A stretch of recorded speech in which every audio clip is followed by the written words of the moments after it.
Não é de hoje que vejo pessoas da minha geração reclamando dos rumos que os filmes de super-heróis vêm tomando nos últimos anos. Lembro que nos anos 90, todas as tentativas foram muito frustrantes.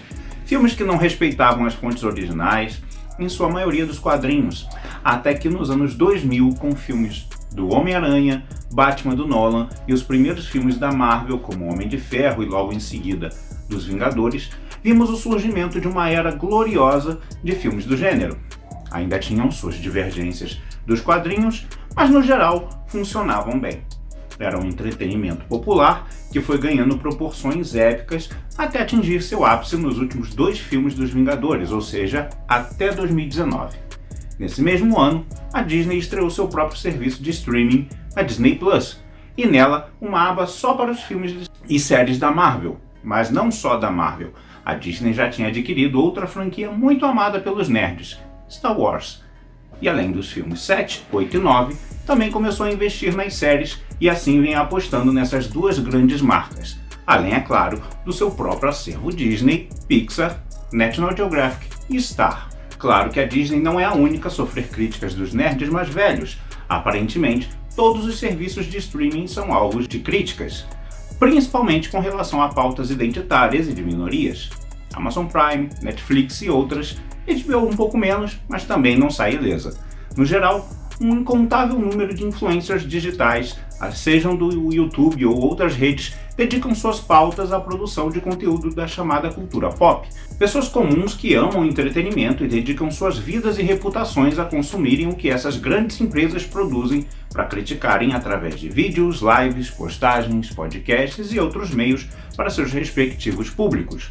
Falando bem ou falando mal, todos se beneficiam dessa produção de conteúdo de alguma forma. Então, quanto mais as grandes empresas produzem, mais nerds afoitos por consumir surgem, sejam para consumo próprio ou transformarem suas análises em conteúdos para seus seguidores. Tudo o que estou dizendo parecem obviedades e para pessoas atentas de fato são. Mas eu precisava dessa introdução para que todos pudessem acompanhar o meu raciocínio.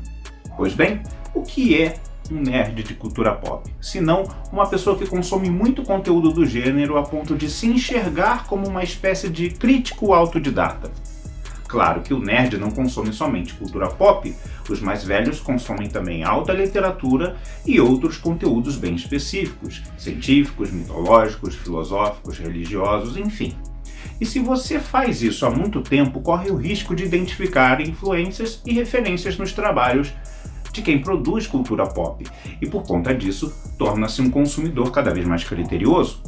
Cada vez mais fica difícil uma produção popular te surpreender. Às vezes, a produção é tão rasa que o nerd simplesmente não consegue conectar com nada do que está vendo, só consegue ver os títeres puxando os cordões das marionetes.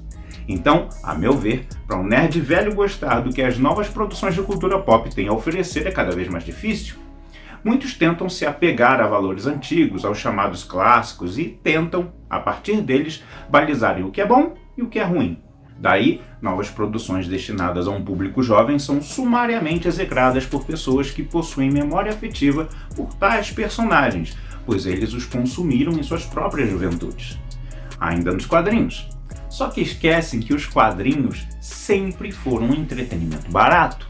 Quadrinhos de poucos dólares, mensais, com aventuras cheias de furo de roteiro, mas que naquele momento cumpriram suas funções.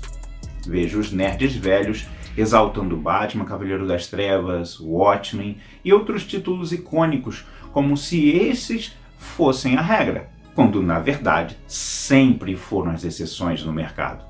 No geral, as histórias eram descartáveis e bobas. Tanto que o movimento natural de um leitor maduro é abandonar esse tipo de entretenimento popular e começar a se interessar por conteúdos cada vez mais específicos, mais ricos e mais elaborados. Mesmo sem sair da mídia quadrinhos, existe um universo de quadrinistas que fazem histórias destinadas a diversos nichos. Porém, esses títulos também estão sendo comprados pelas grandes produtoras e estão fazendo suas respectivas adaptações. Na maioria das vezes, tentando pasteurizar de forma a alcançar públicos mais amplos e menos específicos. São os casos de The Boys e agora Sandman. Daí, vem os conflitos. Quando pegam uma história muito amada de 30 anos ou mais e mudam coisas para atenderem a um público novo, com necessidades diferentes de tempos de outrora, mudam origens, mudam características físicas, de personalidade e até poderes.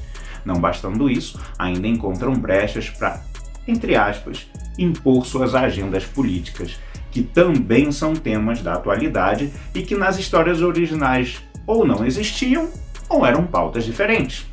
É muito difícil pegar personagens com décadas de existência, fazer uma adaptação de poucas horas e destinada a dois públicos distintos: o fã e o consumidor novo, que pode vir a se tornar um novo fã. Só que a vida hoje não é tão simples quanto no passado. O entretenimento de hoje é mais acelerado para atrair a atenção de um público com muitas fontes de distração. Filmes clássicos já não dialogam mais tão bem com as novas gerações. Eles precisam se ver na tela de alguma forma. Não basta um homem com características ideais de um herói grego lutando pelo que é certo. Hoje é preciso que esse herói seja, de alguma forma, parecido com o espectador. E por que perpetuar um único tipo de herói? Porque ele não pode ser feio, fraco, imaturo, mulher ou mesmo trans. Afinal, produções baseadas no modelo antigo já existem aos montes. Pois bem, existe uma parcela da população que parece estar incomodada com isso. E muitos deles são chamados de nerdolas. O nerd velho nostálgico. De fato, existem essas pessoas e levarão muito tempo para aceitarem as novas tendências, ou vão esperar as tendências mudarem, afinal, tudo no meio do entretenimento parece ser cíclico.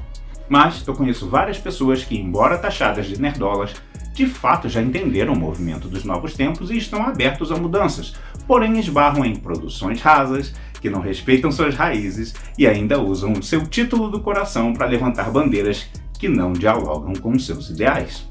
Isso gera uma tensão e é a partir dessa tensão que o marketing de hoje se apoia totalmente. E é isso que me parece escapar do radar do nerd.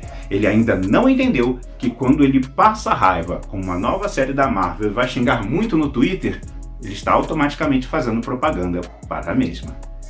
Se um nerdola ficou puto, então deve ser ótimo, pensa um woke. E vice-versa. Foi o caso de Top Gun Maverick. Quanto mais os canais de cultura pop o acusavam de machista, mais ingressos vendidos para nerdolas foram. Outra coisa é o fato de que, por mais fãs que sejam desses títulos, poucas produções atuais visam agradá-lo e buscam atingir o público mais jovem, sempre com o intuito de renovar a audiência. Esse é um movimento tradicional para os grandes veículos de massa, só que é uma máxima do mercado que também precisa ser revista, pois se no passado o adulto não tinha tempo para o entretenimento, hoje em dia o mesmo encontra tempo para isso, afinal, cada um monta sua própria grade de programação. E o nerdola quer continuar consumindo os mesmos heróis da sua juventude com respeito e fidelidade. Então, não seria o caso de ter mais atenção ao clamor dos fãs? Até quando esse marketing de polarização será a máxima do mercado? É só uma provocação, é claro. Eu mesmo tenho um posicionamento muito próprio sobre esse tipo de produção.